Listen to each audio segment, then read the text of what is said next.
Hey YouTube fans, people into webs, it's me, Storgazer back for another official Starships collection review. Yes, I've done a few of these today. But this one we're going to do issue number 19, which is the fucking Stargazer. Oh yeah, the USS Stargazer. So yeah, we'll get cracking on with this.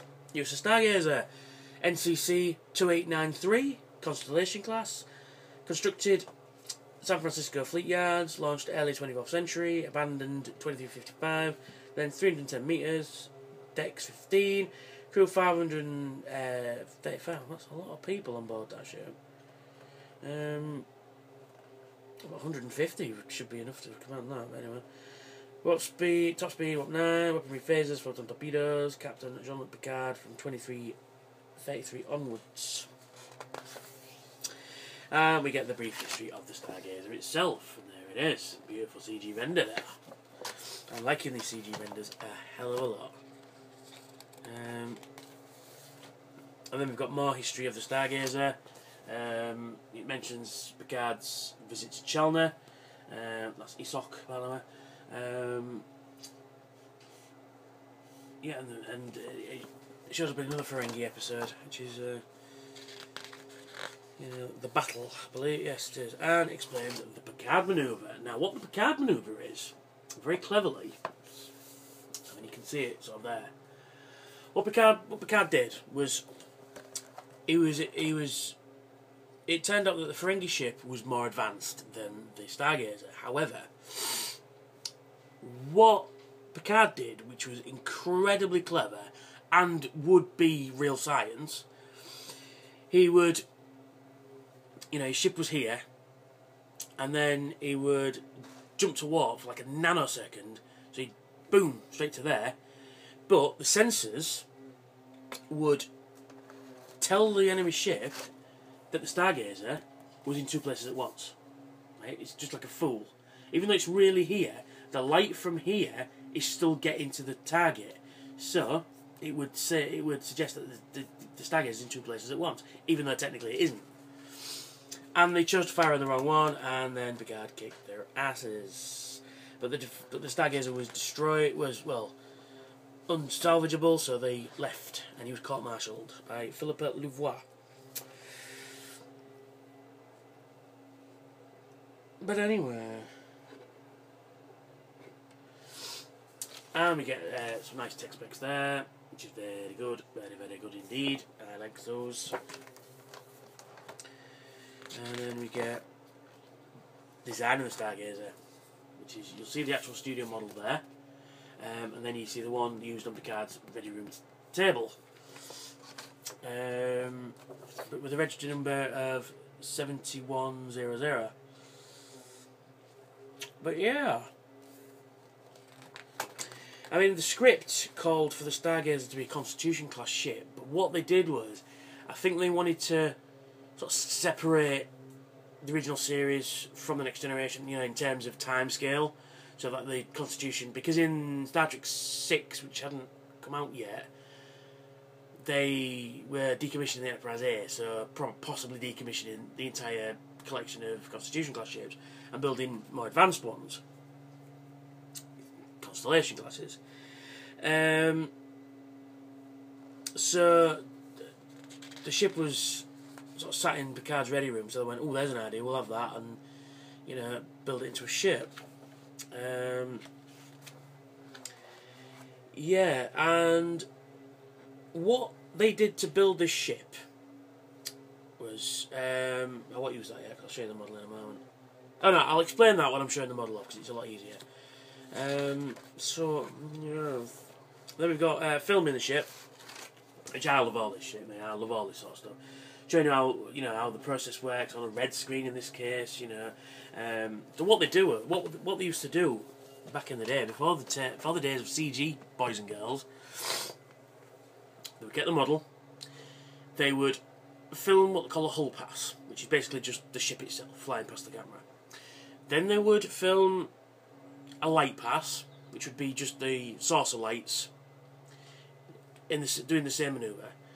Then they would do the formation light pass, which would be the blinking lights. Then they do the warp nacelle pass, Then the deflector dish pass, and then they do a what they call a matte pass, which is the ship itself just black, just a solid black colour, and on a white background, so they can just cut it out, or vice versa. Sometimes it's vice versa. And then they would put all these elements together, and then they would put it against a blue screen. Because the original ship itself would be on a blue screen, so they just put all those elements together and then be able to project it, you know, in front of whatever they wanted to show us, which is cool. And then we've got more model shots here. We've got a CG / model shot here from the episode The Arsenal of Freedom. This is a shampoo bottle. It was designed to be like a killer drone, and yep. Then we've got sort of the Enterprise and the Ferengi ship against the blue screen, against the green screen. And then we've got a cast photo, the crew photo with Gene Roddenberry. You've got Rob Legato, Dan Curry, Ron B. Moore, Gary Hutzel, and Tony Manninger's in there as well. No, Greg Ginn. Oh yeah, there he is, Greg Ginn. So yeah, there's a few of the design, you know, the effects guys there, which is pretty cool. Then we've got on screen, we've got it first appeared in the battle, but Constitution classes were sporadic throughout the series, mostly season 2. Season 1 and 2. First one is the Stargazer, and then the next one you see is the Victory in Elementary Media Data, and at the end of the episode.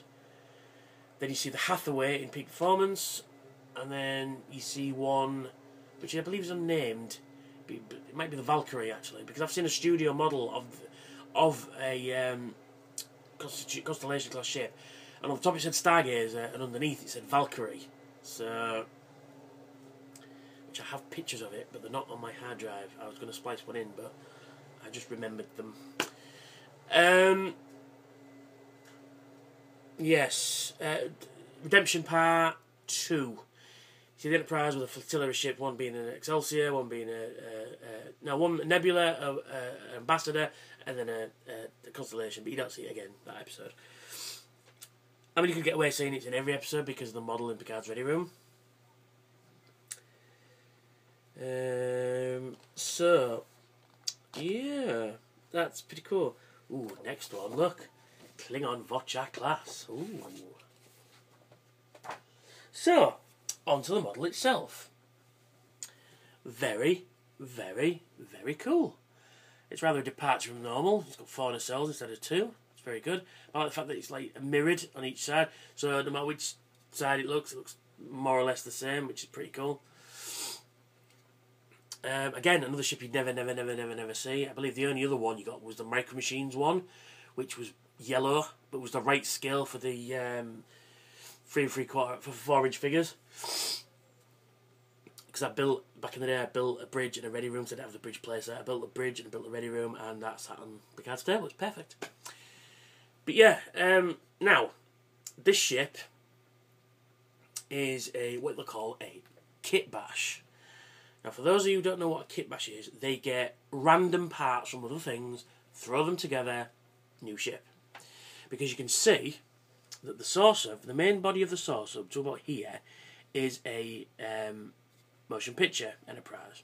You can see here, these connecting dorsals here, and the torpedo launchers are the connecting dorsal neck from the TOS, from motion picture.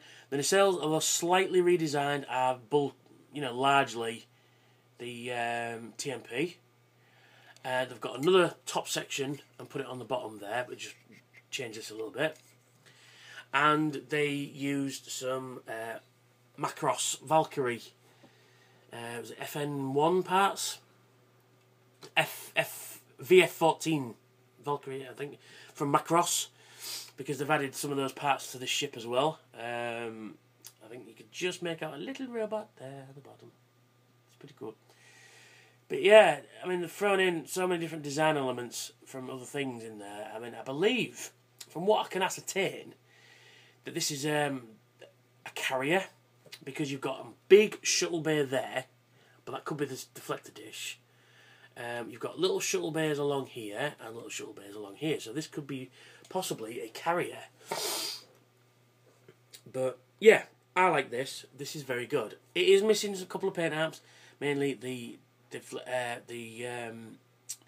impulse crystals and the impulse engines themselves, and just a few details here and there would have been nice. But other than that, very nice indeed. I like the fact that we've got USS Stargazer NCC-2893, and on the bottom it appears upside down, but it isn't. See, they've done the same kind of thing. USS Stargazer NCC-2893, which is kind of a nice thing, and it does appear in every studio model of this, of the Constellation, has that same sort of design quirk, which is pretty cool. So like I say, it can be, you can have it anywhere. You can have it that way and it still looks pretty cool. You know, I do like this extra sort of either sensor probe or weapons node on the bottom, which is awesome. Yeah, I like it. I mean, again, it's a ship that you'd never see. I mean, it's just nice to get stuff you don't normally see. Like the Dauntless, like this, like an Akira, like a Jem'Hadar warship, like the Equinox, and like the Stargazer. You just don't see this stuff. You really don't. One nitpick I do have is you've got lovely register number there in the proper font, but the ones on the nacelles are not the correct font. You know, oh, I've just noticed the nacelles are cockeyed and they're not being glued together properly. Quality control. But yeah, other than that, it's pretty cool. Pretty cool. So it's just missing a couple of paint apps. I actually got these on time for a change, because that one, the Bajoran Sailor's out this week. Is it out this week? Out next week. So I've got these early for a change. Look, I like piping in there. That's pretty cool. But yeah, I am just happy to have this. I really am. And again, it comes with a plastic connector, and it comes with the black base with USS Stargazer NCC-2893, and you connect it to the base thusly. It's quite wide, this one, and then you just connect it to like so. Get it to the saucer, push it on, and there we are. Very nice. Very nice indeed, yes. So, that's me, that's Stargazer, and I will catch you all later. Bye for now.